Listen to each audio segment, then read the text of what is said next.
Nebaza Katonda akuwadde omukisa bwakulesewo ng'okyassa omukka ogw'obulamu. Weebale okola ebigambo bino okubigabanako n'abantu abalala. Erinnya ly'ettukuvu lyebazibwe. Ndowooza ku kigambo ekiri mu kitabo kya Makko essula 11 bw'osoma okuva ku lunyiriri olusooka n'ogendera ddala paka ku lunyiriri olw'ekkumi. Awali olugero lwa Mukama waffe Yesu Kristo okuyingira ekibuga Yerusaalemi.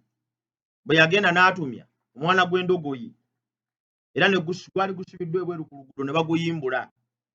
Abamu ku bo abaali bayimiridde awo ne babagamba nti mukola ki okuyimbula omwana gw'endogoyi? Bw'osoma mu ssula 11 eya Makko n'osoma olunyiriri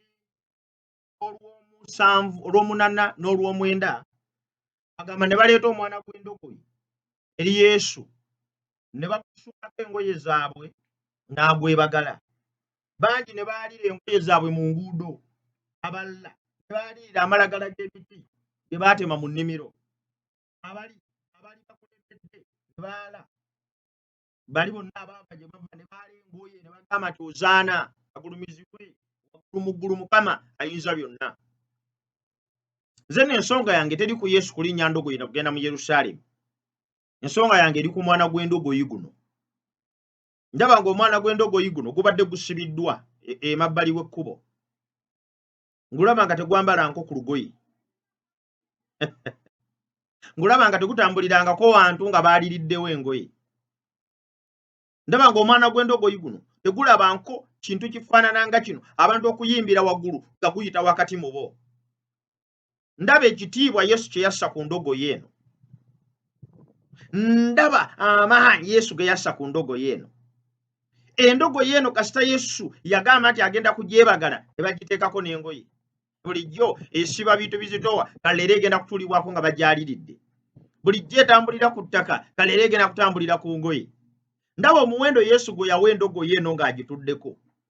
Naye Yesu bwe yagivaako ng'agenze Yerusaalemi, Bayibuli teddamu kwogera ku mwana gwa ndogoyi guno. Ndowooza baagukwata ne baguzzaayo. Oba gwatambula ne gugenda. Naye bwe yali eddayo tewali yeyala ngoye.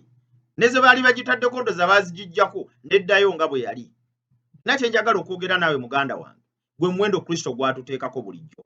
Kristo alina omuwendo gw'ateeka ku bulamu bwo buli lwakwebagala. Buli lwatuuka mu bulamu bwo olina value gy'olina.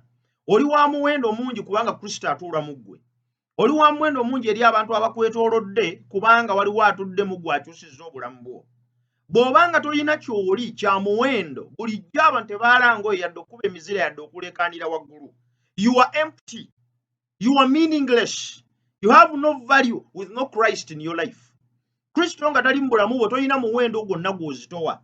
Kristo nga tali mu bulamu bwo ensi terina ngoye zegenda kukwalirira.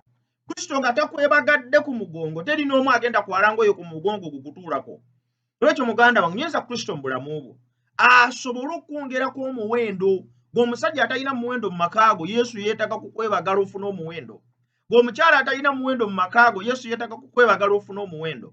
Ng'omusajja atambula n'omukazi nga tolina makulu, kwetaaga Yesu atule ku bulamu bwo akwongeze value ensi eraba omuntu ow'omugaso era ow'omuwendo. Nsaba Mukama akuwa omukisa. Ndowooza ku bigambo ebyo. Endogoyi eno yaddayo nga teri agiwaana yadde agikubira emizira lwa nsonga emu kubanga Yesu yali agivuddeko. Yesu bw'ava ku bulamu bwo omugaso gukendeera, naye bw'akwebagala omugaso gweyongera n'oba wa muwendo. Mukama akuwa omukisa.